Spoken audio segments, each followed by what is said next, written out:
सास का घूंघट पार्ट 4। अब तक हमने देखा कि देविका के ससुराल के आदमी औरतों को घर के अंदर नहीं आने दे रहे हैं। देविका उन्हें पुलिस में जाने की धमकी देती है, जिससे पूरे गांव में अफरा तफरी मच जाती है। तभी गांव का एक आदमी सरपंच को बुलाकर ले आता है। सरपंच उनके घर के बाहर का नज़ारा देखकर कहते हैं, जोगिंदर जी, ये आपके घर की औरतों ने कैसा हंगामा मचा रखा है। आपका घर तो संस्कारों की मिसाल था, लेकिन ये मैं क्या देख रहा हूँ, आपके घर की किसी औरत ने घूंघट नहीं कर रखा। सरपंच जी, हमारे घर की औरतों को इस देविका ने बहकाया है। हमने पहले ही इन सबको चेतावनी दी थी कि अगर ये घर से बाहर गई तो हम इन्हें घर में नहीं आने देंगे। अब ये देविका हमें धमकी दे रही है कि पुलिस को बुलाएगी। क्या पुलिस? इस गांव का बरसों पुराना इतिहास रहा है। इस गांव में कभी पुलिस नहीं आई। गांव के सभी फैसले हमने मिलजुल कर किए हैं। जोगिंदर, तुम्हारे घर का फैसला पंचायत करेगी। सरपंच जी, आपने ठीक कहा। पंचायत दोनों तरफ की बातें सुने और जो भी फैसला पंचायत करेगी वो हमें मंजूर होगा। तो ठीक है, आज दोपहर को सभी गांव की चौपाल पर इकट्ठा होंगे और वहीं तुम्हारे घर का फैसला होगा। सरपंच वहां से चला जाता है। घर के आदमी घर के अंदर जाकर दरवाज़ा बंद कर लेते हैं और घर की औरतें वहीं घर के बाहर पेड़ के नीचे बैठ जाती हैं। तभी विमला कहती है, देविका बहू, तुम्हें भूख लगी होगी ना? नहीं माँ जी, मुझे भूख नहीं लगी, मैं ठीक हूँ। बहू, तेरा बच्चा छोटा है अभी, तुझे भूखा नहीं रहना चाहिए। वीना, सुजाता, जाओ पास में जो पंडित जी का बाग है ना, वहाँ से कुछ फल तोड़ लाओ। वीना और सुजाता पास के बगीचे से खूब सारे फल तोड़ कर ले आती हैं। सभी औरतें फल खाती हैं। तभी देविका कहती है, आप सब घर से बाहर निकली, घूंघट उतार दिया तो इन मर्दों की इज्जत चली गई, लेकिन हम सब घर के बाहर भूखे प्यासे बैठे हैं। इस बात पर इन अहंकारी मर्दों को शर्म क्यों नहीं आ रही? हाँ देविका, तुम ठीक कह रही हो। अगर हम मर भी जाए ना, तब भी इन मर्दों के लिए इनके बनाए गए नियम कानून ही अहम रहेंगे, हम नहीं। सुजाता भाभी, मुझे तो सबसे ज़्यादा सचिन पर गुस्सा आ रहा है। उसने मुझसे लव मैरिज की थी, क्या क्या वादे किए थे कि मेरा साथ कभी नहीं छोड़ेगा, और आज उसने मेरा साथ छोड़ दिया। अपने बच्चे को एक बार भी नहीं देखा उसने। देविका, वो शुरू से ही ना डरपोक रहा है, लेकिन इन सारी बातों को छोड़ो। मुझे तो इस बात की चिंता हो रही है कि पंचायत में न जाने क्या फैसला होगा। पता नहीं वो इंसाफ करेंगे भी या नहीं। वीना दीदी, आपको अभी भी पंचायत से इंसाफ मिलने की उम्मीद है? अगर इस गांव की पंचायत में सच में इंसाफ करने की भावना होती तो सरपंच जी अभी हमें घर के अंदर जाने देते। देखा नहीं कितना जहर उगल कर गए हैं हमारे खिलाफ। तो बहू, अब हम क्या करेंगे? पंचायत तो हमारे खिलाफ ही फैसला सुनाएगी। पहले तो हम अपनी सारी बातें रखेंगे। अगर ये लोग नहीं माने तो आपको वही करना होगा जो मैं कहूँगी। लेकिन एक बात आप याद रखना, किसी भी सूरत में हम झुकेंगे नहीं, क्योंकि हम सही हैं। देविका सभी औरतों को समझा रही थी। तभी वहाँ एक गांव वाला आता है। आप सभी को पंचायत में बुलाया है। उस गांव वाले की बात सुनकर सभी औरतें पंचायत में पहुंचती हैं। वो देखती हैं कि उस पंचायत में सारा गांव इकट्ठा हो गया है। बहुत सारी औरतें लंबे लंबे घूंघट करके वहां आई हुई हैं। तभी पंचायत की कार्यवाही शुरू की गई और घर के आदमियों से पूछा गया कि वो घर की औरतों को घर में क्यों नहीं रखना चाहते। हमारे घर की औरतें ना तो घूंघट उतारती है और ना ही किसी डॉक्टर से इलाज करवाती है, और हमारे मना करने के बाद भी इन सब ने घर से बाहर कदम रखा, हमसे ऊंची आवाज़ में बात की। हमने इन सबको चेतावनी भी दी, लेकिन इन्होंने हमारी बात नहीं सुनी। अब ये सभी औरतें हमारे घर में नहीं रह सकती।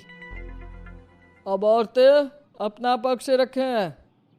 ये कानून की किस किताब में लिखा है कि औरतों को घूंघट करना चाहिए? और अगर मेरे ससुराल की औरतें मुझे डॉक्टर के पास ना लेकर जाती तो ना मेरा बच्चा जिंदा बचता और ना ही मैं। लेकिन दाई अम्मा से हम इलाज करवा रहे थे ना। दाई अम्मा को कुछ समझ में नहीं आ रहा था। देविका का इलाज दाई अम्मा के बस की बात नहीं थी। काफ़ी देर तक दोनों पक्षों में बहस चलती रही। दोनों एक दूसरे पर आरोप प्रत्यारोप लगाते रहे। लेकिन दोनों पक्षों की बात सुनने के बाद पंचायत ने जो फैसला लिया उसके लिए तो देविका पहले से ही तैयार थी। दोनों पक्षों की बात सुनने के बाद पंचायत ने यह फैसला किया है कि सारी गलती महिलाओं की है। अगर वो अपने अपने पतियों से माफ़ी मांग लेती है और वादा करती है कि भविष्य में कभी ऐसी गलती नहीं दोहराएंगी, तो वो घर के अंदर प्रवेश कर सकती हैं। हमें पंचायत का फैसला मंजूर नहीं है।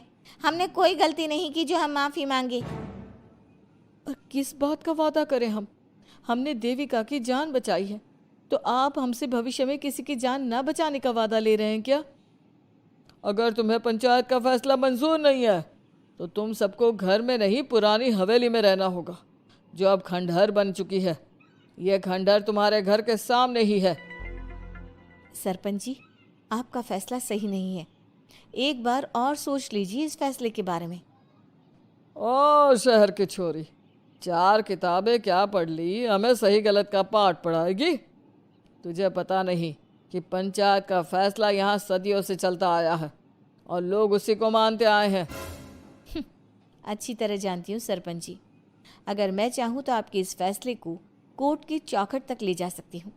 पुलिस को बुलाकर अभी घर के अंदर जा सकती हूँ।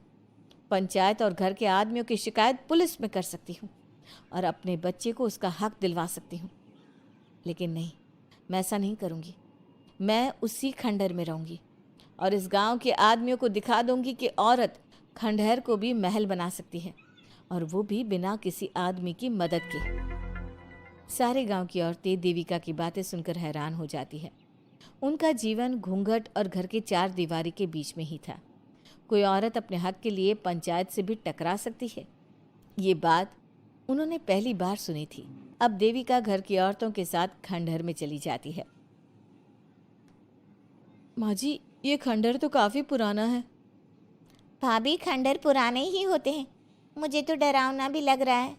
मैं डर की वजह से कभी इस खंडहर के आसपास भी नहीं आई, लेकिन मुझे क्या पता था कि एक दिन इसी में रहना पड़ेगा। ये तो टूटा फूटा भी पड़ा है।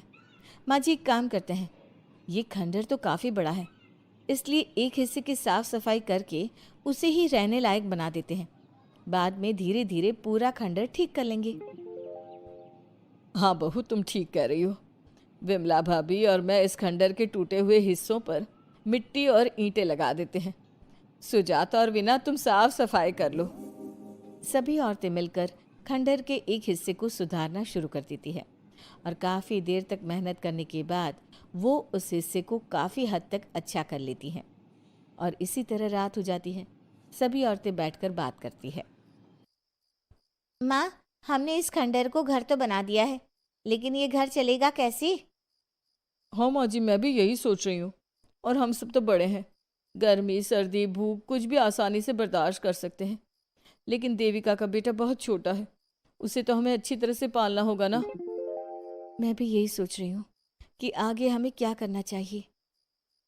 कम्मू और मैं मिलकर मिट्टी का चूल्हा और मिट्टी के बर्तन बना देते हैं।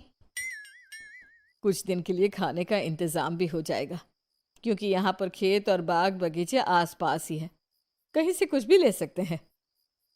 पहले आप मुझे ये बताइए कि आप सब लोगों को आता क्या है? मतलब कोई ऐसा काम जिसका आपको शौक हो, जो आपने बचपन से किया हो। बहू, तेरी दिमाग में चल क्या रहा है? माँ जी, बहुत कुछ चल रहा है। बस अब हमारा सारा ध्यान इस बात पर होना चाहिए कि हम अपने लिए अच्छे से अच्छा क्या काम कर सकते हैं। आप सब हिम्मत से और समझदारी से काम लो, फिर देखना हम इस खंडहर को भी महल बना देंगे। इसके लिए सबसे पहले हमें आत्मनिर्भर बनना होगा। देविका सभी को समझा रही थी, तभी उसका बेटा रोने लगा। उसने अपने बेटे को गोद में उठाया और उसे चुप कराने लगी। अब देविका के सामने सबसे बड़ी चुनौती थी कि वो किस तरह से ससुराल की औरतों को आत्मनिर्भर बनाए और किस तरह से अपना घर चलाए। हमारे प्यारे दर्शकों, अब आप बताइए, देविका और घर की सभी औरतों ने अपने पतियों से माफ़ी ना मांगकर सही किया या गलत?